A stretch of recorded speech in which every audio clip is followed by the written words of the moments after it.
within teen dating violent relationships, there's a lot of unhealthy behaviors. And you need to know the red flags, what to look out for, to know that, okay, this isn't good, versus, wow, he treats me equally. He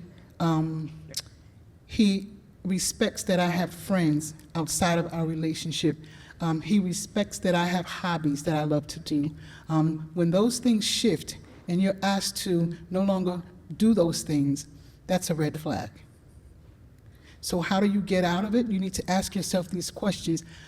How do I feel in this relationship? Do I feel safe, or do I feel uncomfortable? Or am I on edge? So those are the tools that we offer to help you navigate what's healthy and what's not healthy, because teens don't know. Watch out, the clock may tick and your life's over. Choosing to be happy takes weight off your shoulder.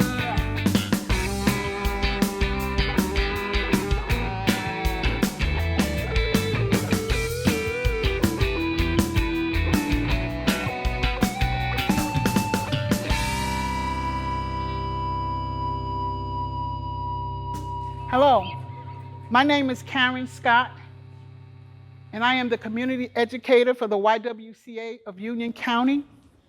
We are the lead domestic violence agency in this county. My role at the YWCA is to go out into the community and to bring awareness of domestic violence. Today, we're going to talk about teen dating violence, which is called TDV, the acronym. Today, we're going to talk about teen dating violence and what that looks like. Teen dating violence abuse is a pattern of behavior that is used to control and have unequal power over another person. TDV happens between two people, in other words, two people in an intimate relationship that consists of 5 negative behaviors. And abuse generally escalates. Remember what I shared with you earlier, high school. It didn't get better. It escalated. And the reason it escalates, it's about power and control. It's in order to maintain power and control one over another. Dating violence isn't an argument every once in a while or a bad mood after a bad day. The sole purpose in dating violence is to promote fear. Because with fear, you gain power and control. How big is the problem? It's huge.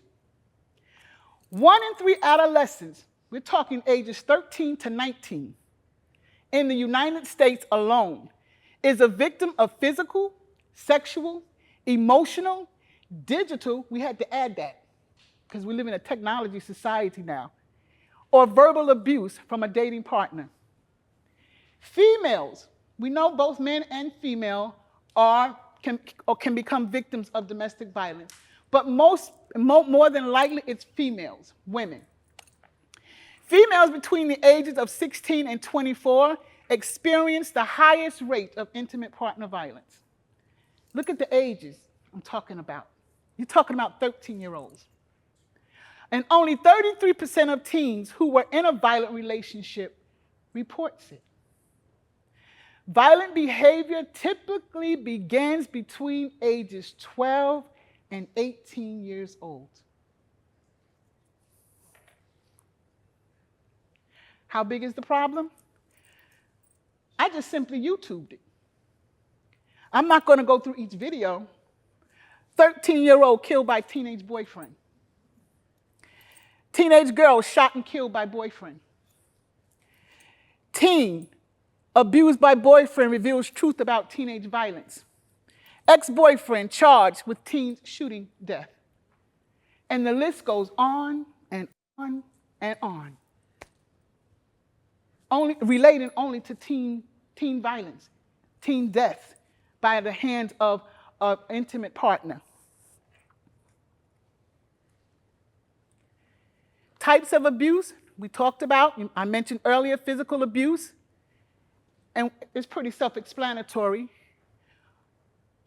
Pulling your hair, punch, slap, kick, bite, anything physical.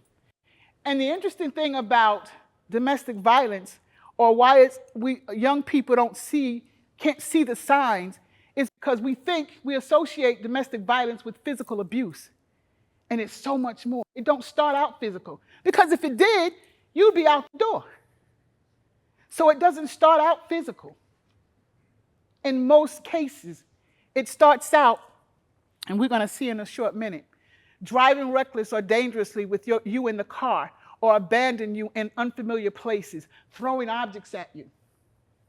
Emotional and psychological abuse. This is where most times it starts, right here. It's subtle. So it may be something small. He said something, or she called you out your name, but you were joking around. You don't take it seriously. Emotional abuse includes non-physical behavior that are meant to control, isolate, or frighten someone. These behaviors are often more subtle and hard to identify, but are just as serious as other types of abuse. And here's the examples. Calling you names, insulting you, or constantly criticizing you, acting jealous or possessive and refusing to trust you, isolating you from family and friends or other people in your life because it makes someone easier to control. Attempting to control what you wear, including clothes, makeup, hairstyles, humiliating you in any way, especially in front of others, accusing you of cheating or cheating themselves and blaming you for their actions. Did I just go backwards? Okay. Sexual abuse. Sexual abuse is when a partner controls the physical and sexual intimacy in a relationship. This often involves acting in a way that is non-consensual and forced. Examples: make you dress in a sexual way you're not comfortable with, insult you in sexual ways or call you explicit names, force or manipulate you into having sex or performing sexual acts that you are not comfortable with, strangle you or restrain you doing sex without your consent, hold you down doing sex without your consent. Digital abuse is the use of technology and the internet to bully, harass, stalk, intimidate, or control a partner. This behavior is often a form of verbal or emotional abuse conducted online. Examples, you can read them: telling you who you can or cannot follow or be friends with on social media, sending you negative, insulting, or threatening messages or emails, using social media to track your activities, insulting or humiliating you in their posts online, including posting unflattering photos or videos. Hear me well. If you're in an intimate relationship, do not allow that person to take pictures of you in any uncomfortable way. What should remain between two people in an intimate relationship. Because guess what? If things go south, and it is an abusive relationship, remember, it's about power and control. They will use whatever means necessary to gain that control back. That means those pictures you took, guess where they're going to show up? On all these social platforms. Be mindful of that. Stalking. Stalking occurs when someone watches, follows, or harasses you repeatedly, making you feel afraid or unsafe, and may occur from someone you know, a past partner, or a stranger. This can include different types of abuse: showing up at your home, your workplace, sending you unwanted text messages, letters, emails, voicemails, leaving you unwanted items, flowers, gifts, calling you and hanging up repeatedly, unwanted phone calls to you at work, using social media to track your activities, and spreading rumors about you online or in person. I was going to show this video, but I'm not going to show it. Do you get the gist? Okay. So When we talk about healthy and unhealthy, when we talk about teen dating violence, it's important for me to teach you the red flags, what's healthy and what's unhealthy, because knowledge is power. And if you can leave here being empowered with knowledge, then my job is done. And it could very well be your life that is being saved. Relationships are challenging for grown people, for adults. So I just think about what that could look like for young people. A lot of young people don't have a two-parent in the home. Or even if they do, it could not be a healthy relationship between the parents. So these are the tools that's going to help you identify when you do get in a relationship, or if you are in a relationship, what's healthy and what's not, and what's unhealthy. How to tell if a relationship is healthy? Acceptance. Both partners in a healthy relationship accept each other for who they are, including their flaws and imperfections. Yes, I am a teenager with a face full of zits. I have acne. If you love me, then you'll accept me for who I am, because that's a part of who I am. I may not be a size 5, but accept me for who I am.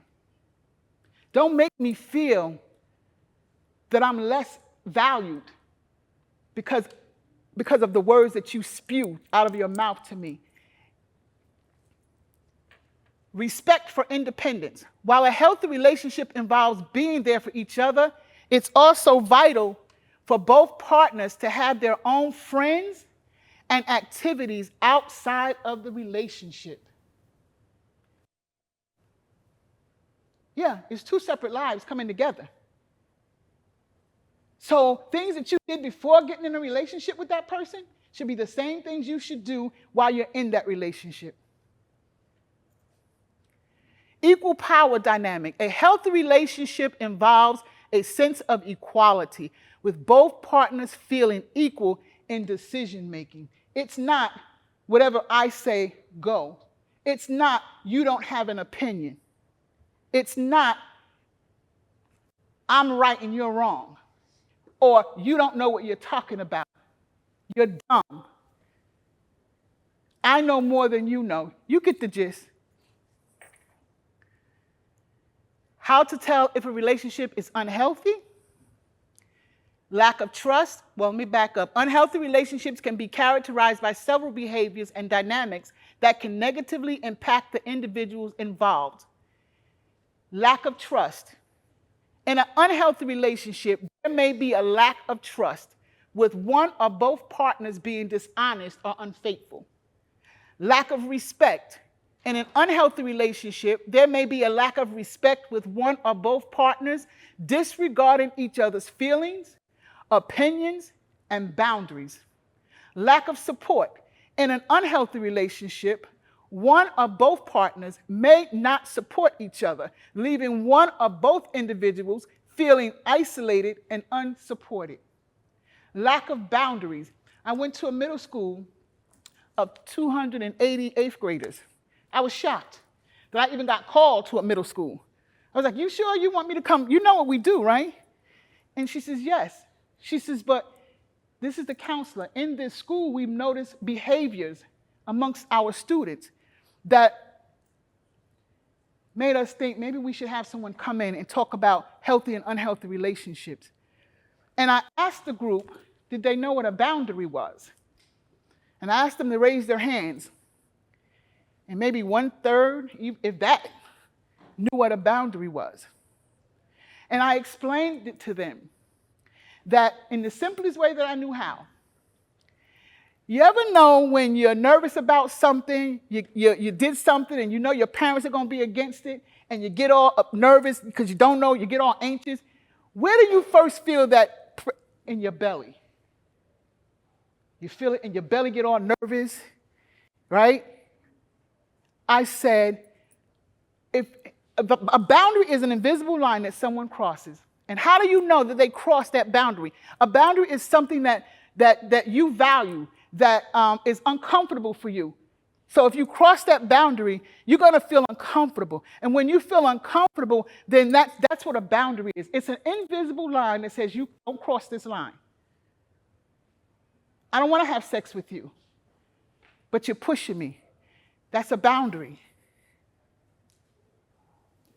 I don't like it when you tell me what to do or who to be with or take my phone and check my messages. That makes me uncomfortable. That's a boundary.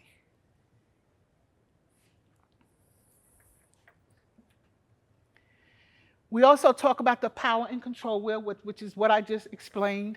The power, domestic violence or intimate partner dating violence is about power and control. One person wanting to have power and control over another by any means necessary. And it is said the most dangerous time when someone wants to say, I've had enough, the most dangerous time is when they break up or when they leave. Because now the abuser is really intense because now I'm losing all this power and control. Now I got to do whatever I need to get that power and control by using social media, by stalking you, whatever it takes, bombarding you with text messages, 300, 400 text messages. And that may sound strange to you, but it's true. Or showing up at your door. Or you hiding out because you fear running into them. Maybe to the point of even having to remove yourself from a school that you loved, where all your friends are. But for your safety, you have to leave. Not the abuser, but you have to leave. And start your life over at a different school. I had a story where the young woman, teenager, 16, 17, can't recall the exact age, but she was in high school. She finally said, enough is enough. I don't want to be in this relationship anymore. And he did all of the above. And her mom, she finally told her mother, and they called the police. She ended up relocating, going to another school, but prior to her leaving, word got out because they were the couple in high school. Cheerleader, football team, popular, well-known. Everybody knew they were in a relationship, but guess what happened? When word got out that she had him arrested, her friends stopped talking to her. Her best friend stopped talking to her. She felt isolated, again, alone, because no one accepted the fact that she got him arrested. It wasn't about her safety. It was about you ruining his reputation. It's not about he could have killed me had this thing escalated. It's about you didn't have to do that. Now his life is ruined. Secrets. Why people don't tell? Afraid their parents will make them break up. I can tell you story after story after story, not about adults in relationships, but about young people in relationships. I love him. I love her.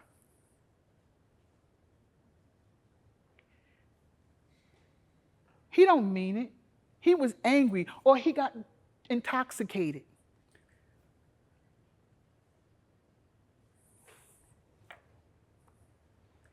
Embarrassed or ashamed. The individual I spoke about earlier was going through all of this, but he was ashamed because he was a man. How does that look? I let this person, this woman, hit on me, push me around, and I was raised not to hit a woman, so I do whatever I could do to minimize the blows. afraid of getting hurt, convinced that it is their fault or that their parents will blame them or will be disappointed. I had one young woman who said, I didn't tell my parents because I wanted them to think that they raised me well. I didn't want to disappoint them.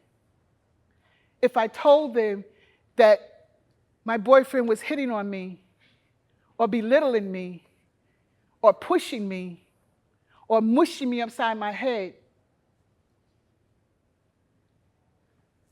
they would be disappointed. Why we don't tell? Confused. They may think this is what a relationship is all about. I've heard that as well. But if he loves me, he has to see my phone and know where I am because, wow, he really cares about me. She really cares about me. But those are the subtle flags, the subtle red flags. That's not healthy. I know I'm not talking to anyone here, but it's not healthy. That's not love. Asking, I had one young woman who, she was sitting in her cafeteria on her phone. And her boyfriend walks up and says, who are you talking to? Snatches the phone. And says, why are you talking to him?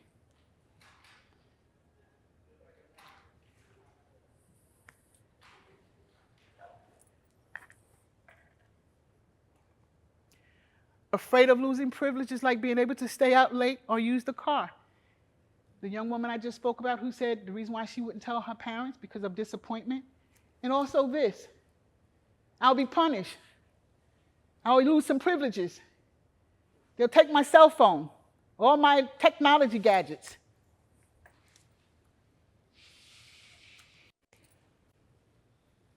So what I do when I finish a presentation, and this was a short one, is if you're in a relationship that makes you uncomfortable, that makes you feel that you always have to walk on eggshells, you can't be who you are, you have to sneak and talk to your friends,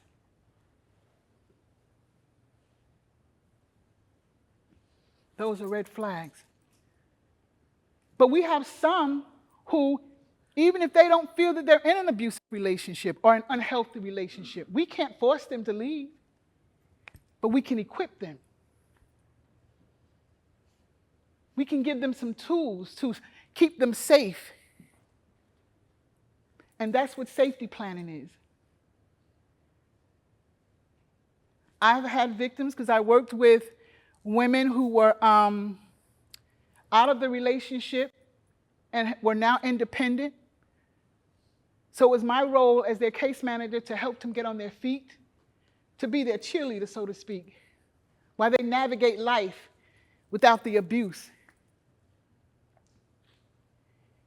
And it's so interesting that some of them are almost childlike, timid, from all of the abuse, listen, emotional abuse, you can cut me and I'm going to heal. Emotional abuse, psychological abuse, it lingers. If someone is constantly belittling you and calling you names and telling you you're this or you're that, you play that video over and over in your head and you hear it long enough, you'll internalize it. And what you think, you become.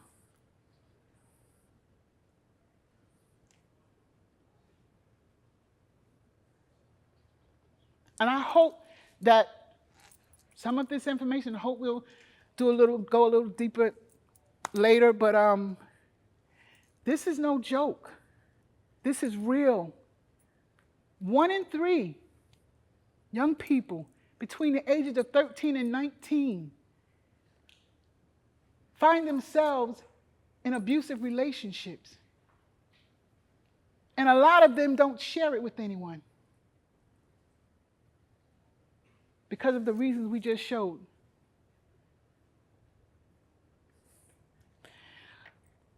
So when someone comes and says, I'm not ready to leave, because statistically it says that it takes a woman or 7 times, it could take up to 7 times before they finally actually leave. So when you're presented with someone who says, I'm not ready, or I don't want to, I have children, all we can do is provide them with a safety plan. With young people, we encourage them to tell someone they trust. A parent, if not a parent, a counselor, a teacher, a family friend. To meet at a public place, we tell all the time, if you're going to break up with someone, don't let them come to your house or her come to your home. Meet in a public place. One young lady, she was dating a 21-year-old. She was 15. He showed signs of abuse because she had just come out of one. She wanted to break up with him. She said, I'll meet you at Starbucks. She met him at Starbucks and had her mom outside waiting. That was a safe place. Another situation, the young woman was being bombarded with phone calls, text messages to the point where she was like, you know what? Okay, fine. Come over. He asked, is your brother home? No. Comes over. He stabbed her 24 times. And then tried to kill himself, but he lived.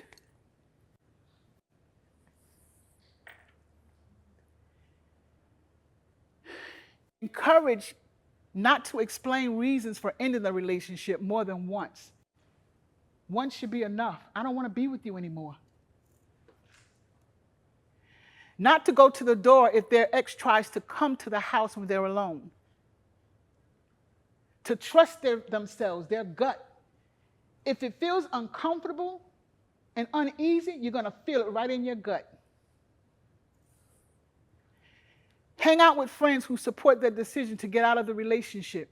Keep busy and keep involved in after-school activities. Keep a record of abuse. The person I shared earlier now has to do that. Has to document every place he goes. Has to be time-stamped, not handwritten. Who wants to live that way?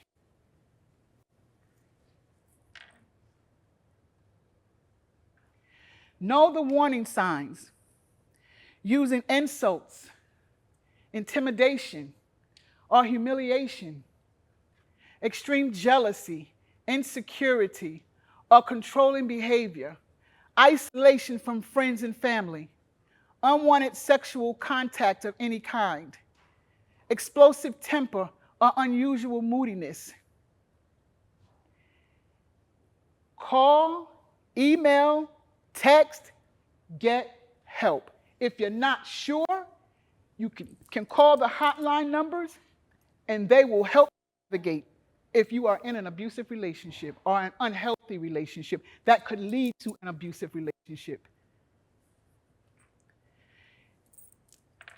Our number is the YWCA of Union County, the hotline number. It's listed there, 908-355-HELP, which is 4357. You may also talk to your school counselors or social workers for help if you are concerned that you are being abused or that your behaviors might be abusive. Abuse is never okay, no matter who's doing it or where it happens. And it is never the fault of the person who is being abused.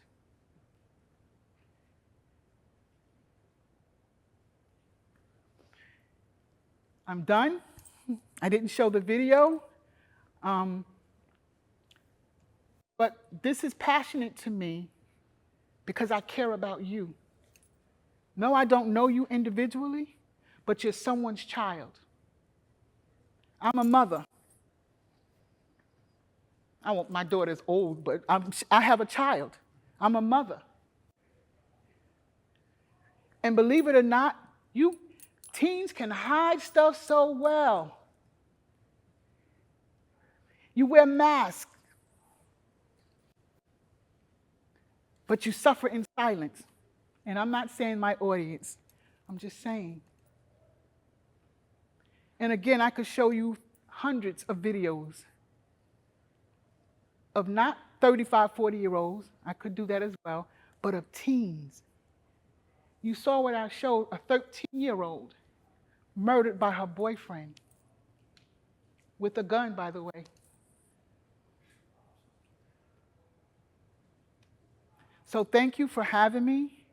I hope I shared something that was an eye-opener for you.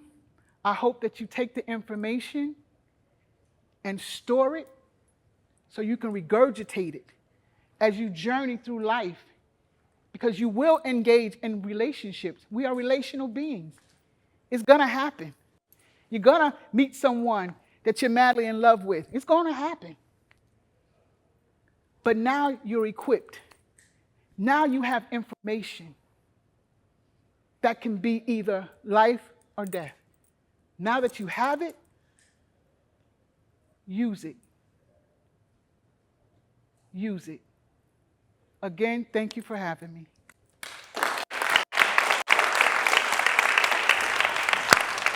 Welcome back to the After School Podcast, where we read our lyrics, speak our thoughts, and tell our truth. My name is Chris, and today we're here with Executive Director of the YWCA Community educator. Community Educator, Educator for the YWCA. Karen Scott. Yes. So before we did this interview right now, you gave a presentation and you talked about the red flags of domestic violence, being in a relationship as a teenager, and kind of how to proceed all of it. Is that correct? Well, what I was saying was that within teen dating violent relationships, there's a lot of unhealthy behaviors. Mm-hmm. And Legitimate.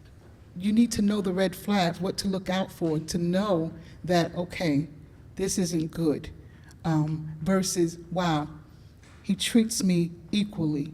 He respects that I have friends outside of our relationship. He respects that I have hobbies that I love to do. When those things shift and you're asked to no longer do those things, that's a red flag. So how do you get out of it? You need to ask yourself these questions. How do I feel in this relationship? Do I feel safe, or do I feel uncomfortable? Or am I on edge?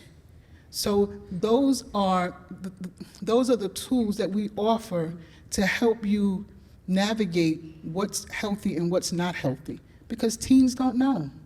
They really don't. I was a teen and I didn't know. It's your first time trying to learn how to do things. Yeah, exactly, absolutely.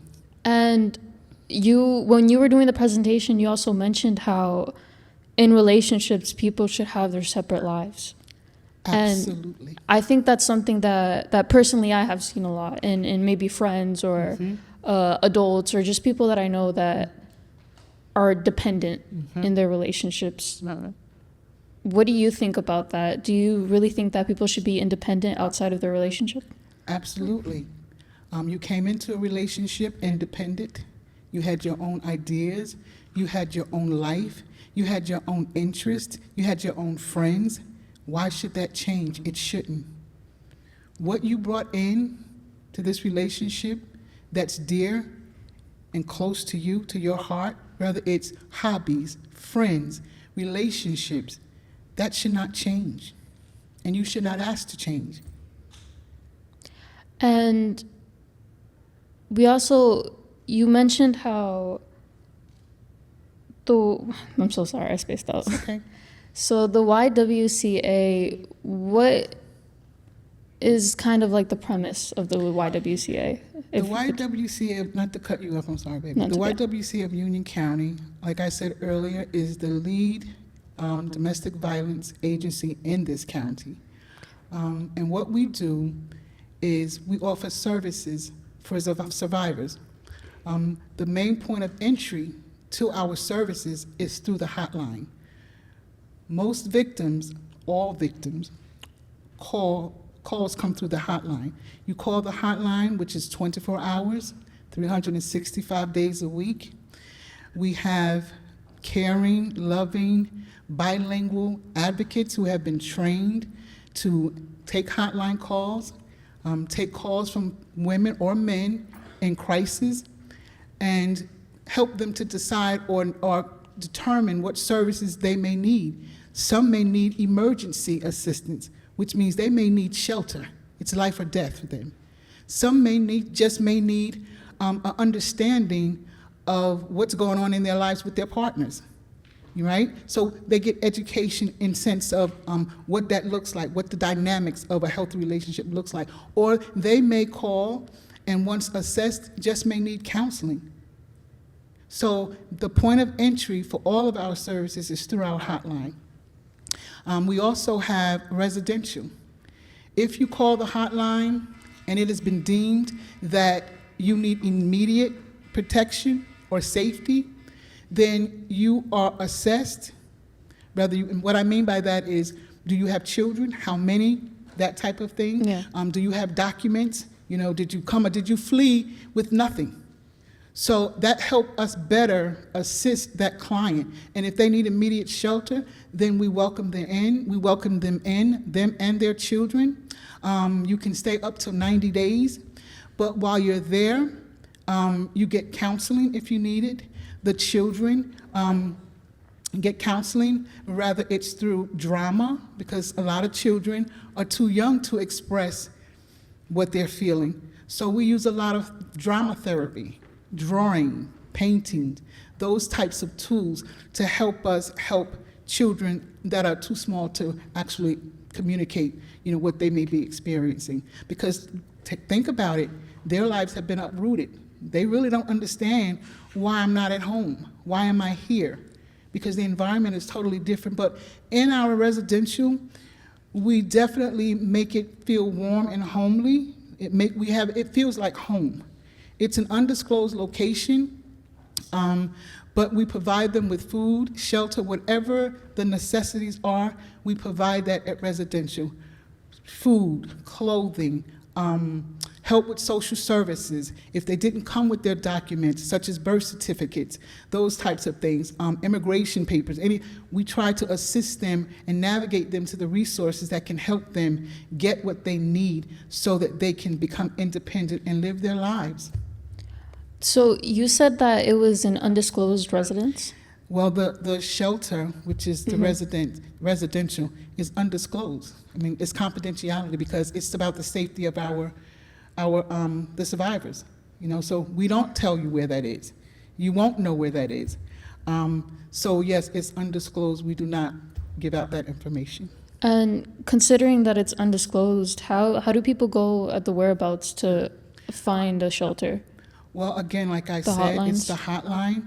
If police are involved or if police are called to a home where there was a domestic situation, police should give them information, hotline information, any information regarding domestic violence. They then can call, or the police will call for them. We also have what we call CRTs, and which I was one when I initially started out as a volunteer. And what CRTs do, they're crisis intervention. What we do is we get a call from the hotline, says we have a woman in crisis, she's at the police station, can you go? So what I would do is I would meet with that survivor at the police station, support, comfort, let her know what resources are available to her, and sometimes they accept, sometimes they do not. But we provide them with the resources, that there is resources, there is help, there is support. You don't have to go through this alone. We help them with restraining orders, if that's what they want to do. So I also wanted to talk about another topic that we had before. Usually we would have police officers come in. And YWCA, it really does ground on the problems with gun violence. And I just wanted to ask, how do you think gun violence and domestic violence could kind of intertwine? Well, as shown in the presentation, a 13-year-old shot and killed by her boyfriend. So guns are a very intricate part when we talk about domestic violence. Every one of the the stories I listed up there, these teens were all killed by guns. So yes, guns are very prevalent in DV. And do you think that people who have maybe shown kind of clues or have problems in the past with domestic violence, do you think that guns should be taken away from them, or they shouldn't be allowed to get given a gun? You know, I don't know much about our legal system. That's not my area of expertise. But I do personally feel that if someone has been arrested or has dealing with police because they've had a former or prior incident with DV and they have a gun, absolutely, I think they should not. I think that there should be a tighter, I think it should be the community of all these agencies should come together and work more harmoniously, right? To better assist, advocate for victims, survivors, and also to get guns out of the hands of men or women who previously, were convicted or arrested for abuse. Yes, I do. Okay. Can you give us a split second? I think we're having technical difficulties with the microphones. Absolutely. Thank you so much. I will be back. I'm not on, am I? You're not on? Yeah, you're on. Oh, Highest question. Highest question. You want to do that now? Oh, okay. Okay, so sorry. Yes. Okay, I'm sorry. So you talked about how you think that they shouldn't be given guns, basically. And is there anything that, if the YWCA was able to enforce a law, what law do you think it would be? good question. I would have to have the CEO here to answer that question. I really can't answer that question. I just know that guns kill, of course. Mm-hmm. And when you bring physical violence, and let's include alcohol, drugs, all of that, it just heightens the chance or the opportunity for someone to lose their life. And if we can prevent that by any means, however, by whatever means need to be done or taken, or steps need to be taken to keep guns out of people's hands, men or women, who have prior records. But guns are everywhere. Okay. And this is a personal question. Okay. Do you think guns hurt more than they defend? Well, I don't particularly like guns, honestly. I don't have a gun in my home. Someone tried to introduce a gun in my home, and it just freaked me out. So I'm not a champion for guns at all. Well, thank you so much for your opinion, and thank you so much for talking to me. I appreciate it so much. And your presentation was amazing, and I loved how educational it was, because there are situations that people need to understand more and feelings that people need to try to discover. Absolutely. And I think it's good that there's someone going to these schools and going to these classes and these younger children and teaching them how to know when something is wrong. Absolutely. And just FYI, today was my day off. Oh. And when I was asked if I could come on Thursday, I was like, whatever I got to do to rearrange my schedule, I'm going to be there, because I'm so passionate about the lives of young people, whether it's talking about gun violence or just talking about domestic violence. Your lives matter. You matter, and it's not okay. So thank you for having me. This was a first for me. It was an interesting interaction. I thank Theo again. I thank Angela for allowing the YWCA to come and speak and bring awareness about DV. Thank you so much for coming. So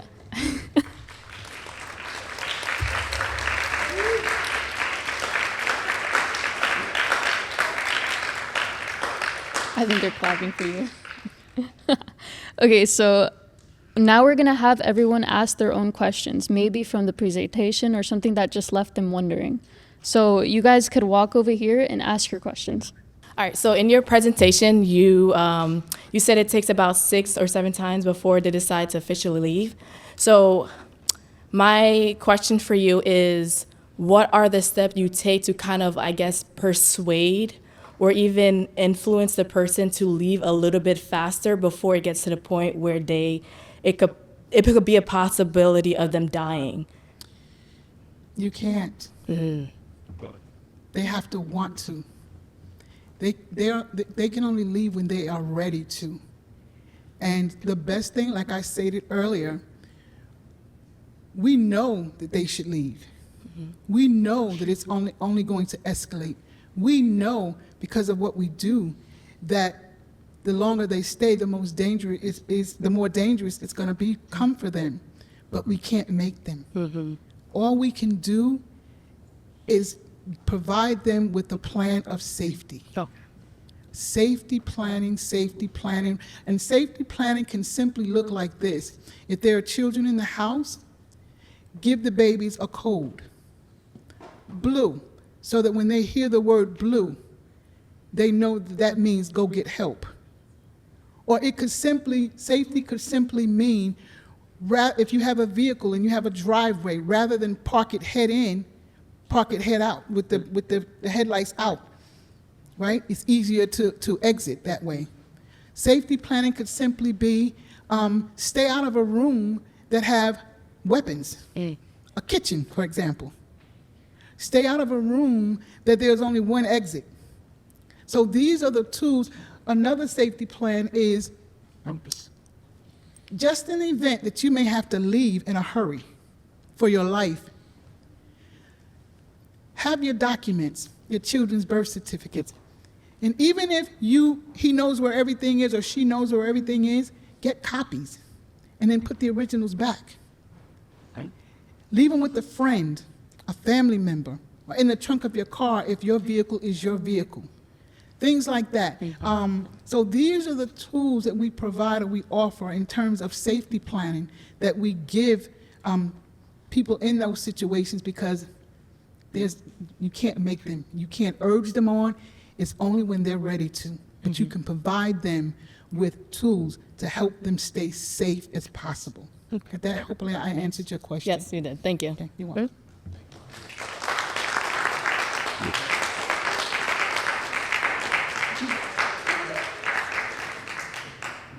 Thank you so much for your question, and thank you so Thank much you. for being here again and for explaining everything that you did, and I appreciate it so much. Oh, thank you for having me. Thank you Thank so you. much for watching the After School Podcast.